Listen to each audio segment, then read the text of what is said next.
तो फ्रेंड्स, अभी जो मैंने ये कॉन्सेप्ट आपको बताया ये आप अच्छे से समझ गए हैं ना। तो अगर आप अच्छे से समझ गए हैं तो आपको हम नेक्स्ट एपिसोड में ले चलते हैं। और welcome to this new episode. आप सभी का नए एपिसोड में स्वागत है। इसको ऐसे बना रहने दो। यहाँ पे देखते हैं, यहाँ हम पढ़ेंगे आज एक नया टॉपिक,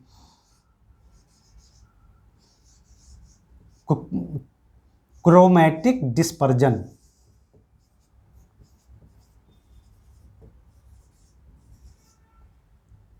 ये क्या है?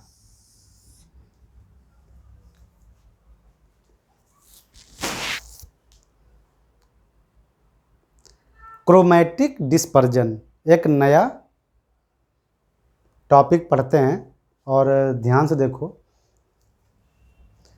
हम क्या करते हैं कि हम वाइट विजिबल लाइट लेते हैं। वाइट विजिबल लाइट जो हमें दिखाई देती है, सफ़ेद सफ़ेद सूर्य की रोशनी जो आती है ना, ये वाइट विजिबल लाइट में आती है और रोशनी फैल जाती है सफ़ेद कलर की। वाइट विजिबल लाइट एक्चुअली बहुत सी लाइटों का मिक्सचर होता है और वो लाइट हम जानते हैं जनरली क्या होती हैं, उनको रिप्रेजेंट करते हैं VIBGYOR, VIBGYOR. White visible light is nothing but the mixture of all visible lights. ठीक है, सभी विजिबल लाइट्स का जो मिक्सचर होता है वो वाइट दिखता है। उसके अंदर डिफरेंट कलर के लाइट होती हैं जो विजिबल होती हैं। V means violet, I means indigo, B means blue, G means green, Y means yellow, O means orange and R means red. ये यूँ तो ये अलग अलग कलर की लाइट्स हैं, विजिबल लाइट, लेकिन अगर आप इनको कंबाइंड नेम देंगे तो बोलते हैं वाइट विजिबल लाइट, क्योंकि जो समस्त जो रोशनी हमको जो मिलती है वो वाइट कलर में मिलती है। उसके अंदर सब ये रंग वाली लाइटें मिक्स होती हैं। ठीक है, देखो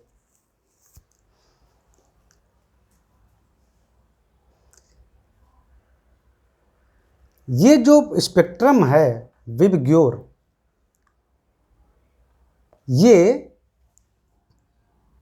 3800 एंगस्ट्रॉम से 7200 angstrom, where 1 angstrom is 10⁻⁻10 metre, यहाँ तक ये स्पेक्ट्रम फैला होता है। तो इसका मतलब आप समझ गए कि अगर आप, ये भी एक रेंज है, कोई फिक्स नहीं है, यानी आप समझ गए, यानी सिर्फ 1800 से एंगस्ट्रॉम से केवल आप 1800 मतलब 1801 तक, 1 एंगस्ट्रॉम तक अगर आप जाओ केवल 1 एंगस्ट्रॉम तक, तो इसके बीच में भी इनफाइनाइट वेवलेंथ हैं। भले ही वो हमको वायलेट कलर की लगें, लेकिन वायलेट कलर में भी इनफाइनाइट वायलेट कलर्स हैं। वायलेट कलर में भी इनफाइनाइट वायलेट कलर्स हैं। कैसे? जैसे 100.0000156 एंगस्ट्रॉम, अगला 3800.0000157 एंगस्ट्रॉम। मतलब अगर आप ऐसे ही अगर पॉइंट के बाद अगर वैल्यू बढ़ाते जाओ तो आपको इनफाइनाइट वेवलेंथ मिलेंगी। तो इसका मतलब केवल अभी हम 3800 से 3801 एंगस्ट्रॉम तक गए, केवल 1 एंगस्ट्रॉम के बीच में ही इनफाइनाइट वेवलेंथ हैं। इसका मतलब कि सिर्फ वायलेट कलर में ही बिलियंस वायलेट कलर वाली लाइट्स हैं। भले ही वो कंबाइंड रूप से सब वायलेट की दिखती हों, लेकिन उनमें डिफिनिट अंतर है, उनमें डिफिनिट अंतर है।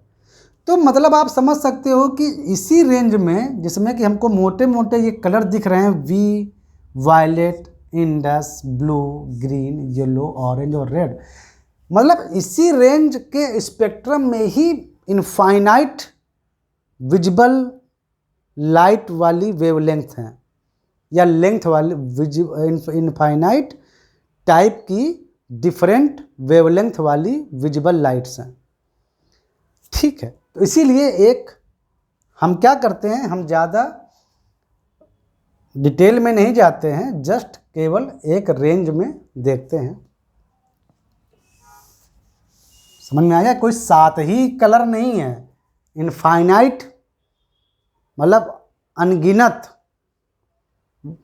लाइट्स हैं इन्हीं में से।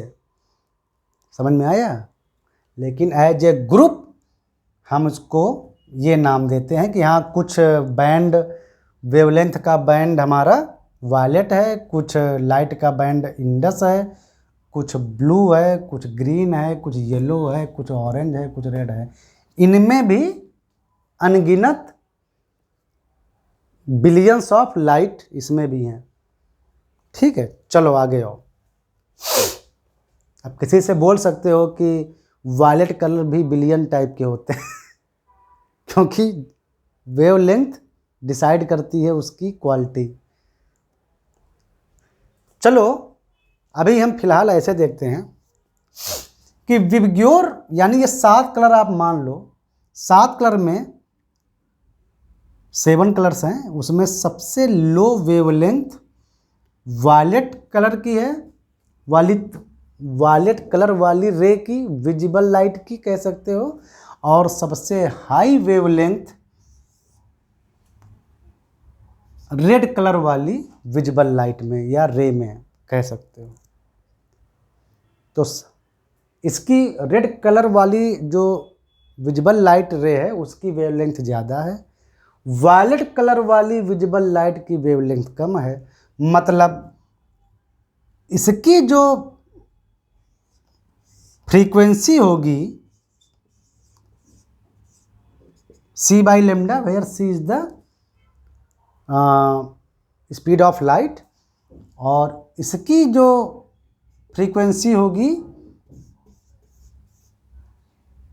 एंगस्ट्रॉम को जब मीटर में जब बदलोगे तो frequency of violet colour light और frequency of red colour light.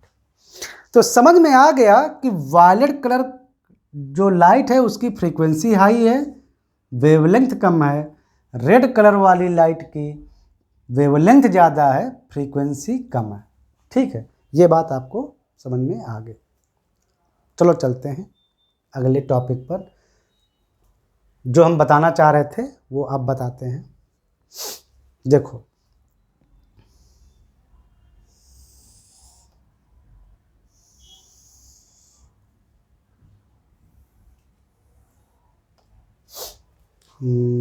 ठीक है, यहीं बताते हैं।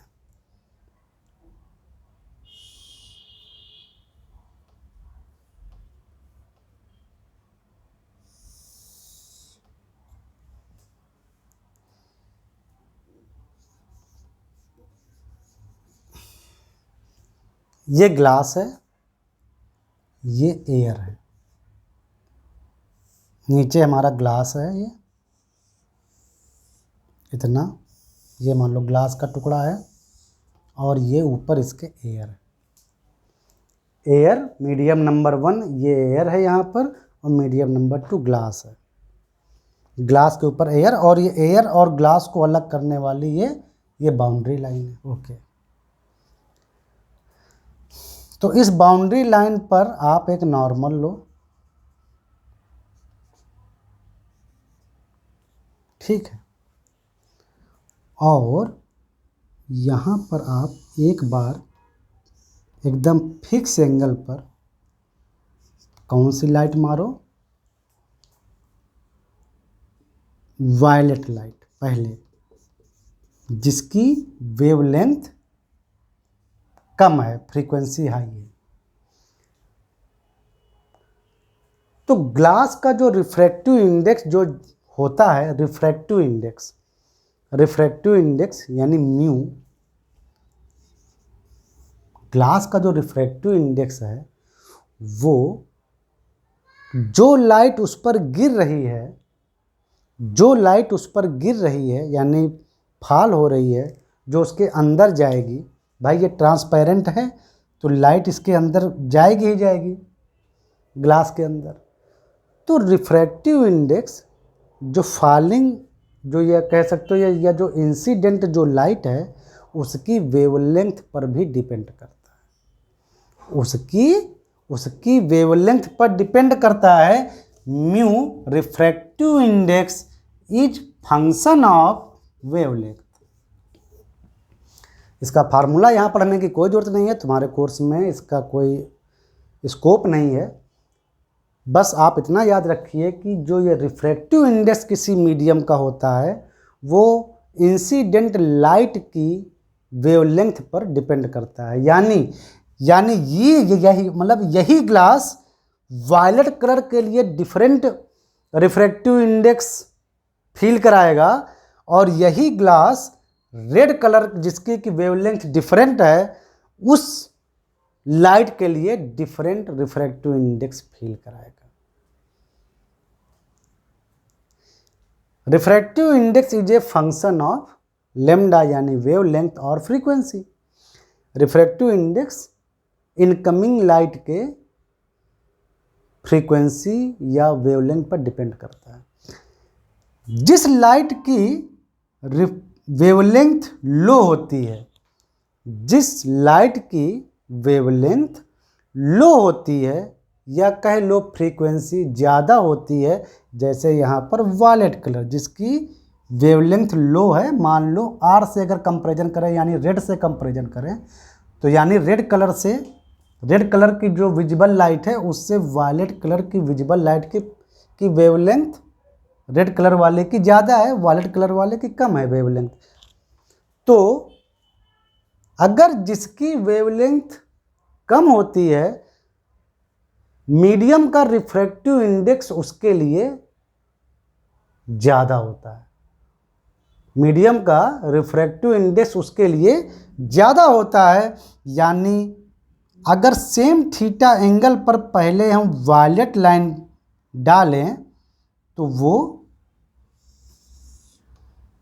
अगर ऐसे जाएगी वायलेट लाइन, इसको V से डिनोट करते हैं थोड़ी देर के लिए, और अगर अब हम सेम बिल्कुल उसी एंगल पर रेड कलर की लाइट, सेम एंगल पर अब हम रेड कलर की विजिबल लाइट डालते हैं जिसकी फ्रीक्वेंसी कम है और वेवलेंथ ज़्यादा है, तो ये ग्लास का जो रिफ्रैक्टिव इंडेक्स होगा वो इस लाइट के लिए कम होगा। यानी जो रेड लाइट है वो थोड़ा ऐसे जाएगी, मतलब झुकेगी लेकिन थोड़ा कम।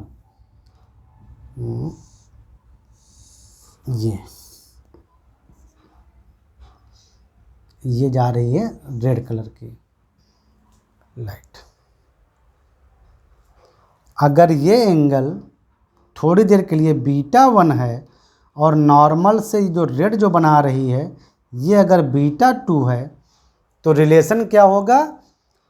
पहले देखो, रेयर मीडियम से ग्लास यानी हाई मीडियम में जा रही है, तो ये बात तो तय है कि चाहे β1 हो और β2 हो, दोनों लेस होंगे अल्फा से, थीटा से।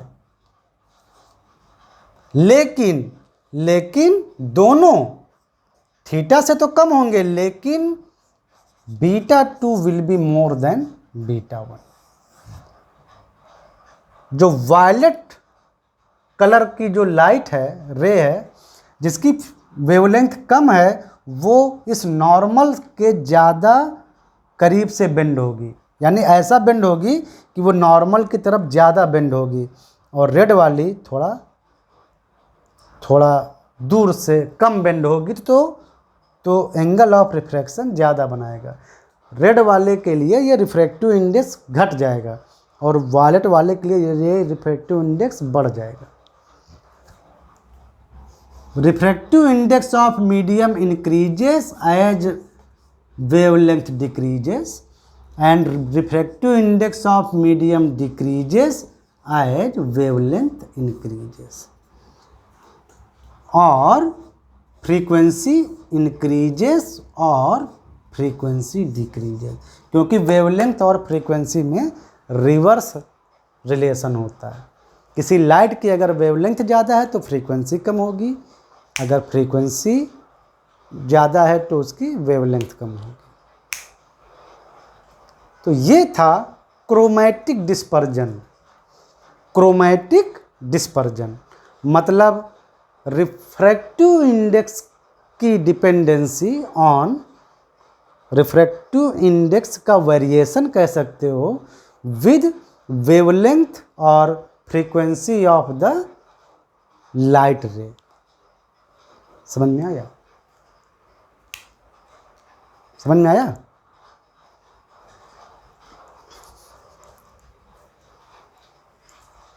अब हम थोड़ा मिटाते हैं यहाँ पर, थोड़ा आगे मतलब उसी को थोड़ा और डिस्क्राइब करते हैं।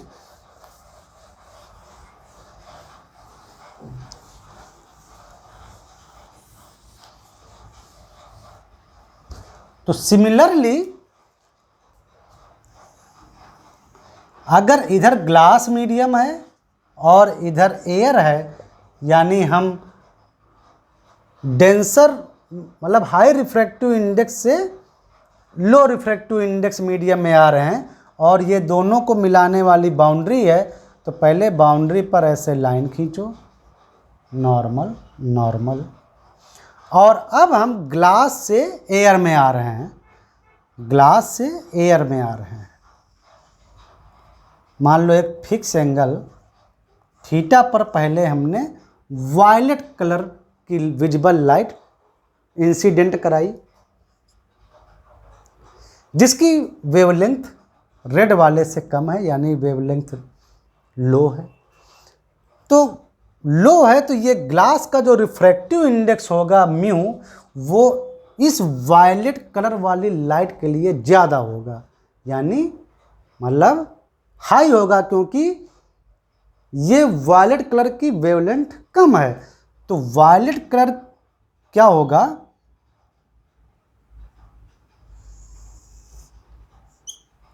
जब रेयर मीडियम में आएगा वायलेट कलर की लाइट तो थोड़ा दूर से जाएगा, और अगर अभी हम सेम इसी लाइन पर रेड कलर की लाइट डालें सेम एंगल पर, तो इस ग्लास का जो रिफ्रैक्टिव इंडेक्स है वो रेड वाले के लिए कम होगा, रेड वाले के लिए कम होगा, तो वो थोड़ा पास से जाएगा, क्योंकि वो हाई रिफ्रैक्टिव इंडेक्स मीडियम से लो रिफ्रैक्टिव मीडियम में आ रहा है, एयर में आ रहा है, जिसका रिफ्रैक्टिव इंडेक्स नियरली 1 होता है।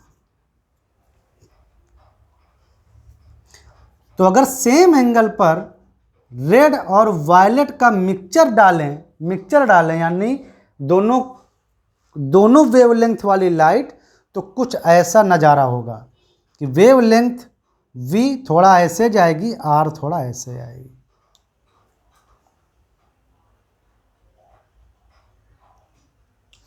तो ये है वेवलेंथ के हिसाब से रिफ्रैक्टिव इंडेक्स का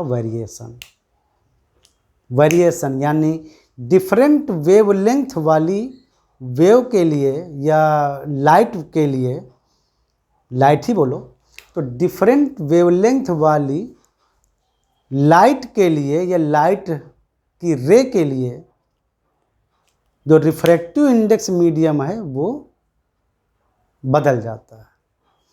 तो आई थिंक ये बहुत इम्पॉर्टेंट कॉन्सेप्ट है, और आई थिंक ये आपको समझ में आ गया होगा। और rare medium to denser medium in the terms of the refractive index, और फिर डेंसर यानी कि high refractive index to low refractive index medium में वेवलेंथ के हिसाब से कैसे चेंज आता है रिफ्रैक्शन में, ये आपने अच्छे से सीख लिया है। तो आप इसको एक बार और थोड़ा देख लीजिएगा, थोड़ा एक बार और रिपीट कर लीजिएगा, ठीक है, और आपका कॉन्सेप्ट और क्लियर हो जाएगा। चलो मिलते हैं नेक्स्ट एपिसोड में, ठीक है। इसी का एप्लीकेशन हम नेक्स्ट एपिसोड में करते हैं, ठीक। चलो मिलते हैं नेक्स्ट एपिसोड।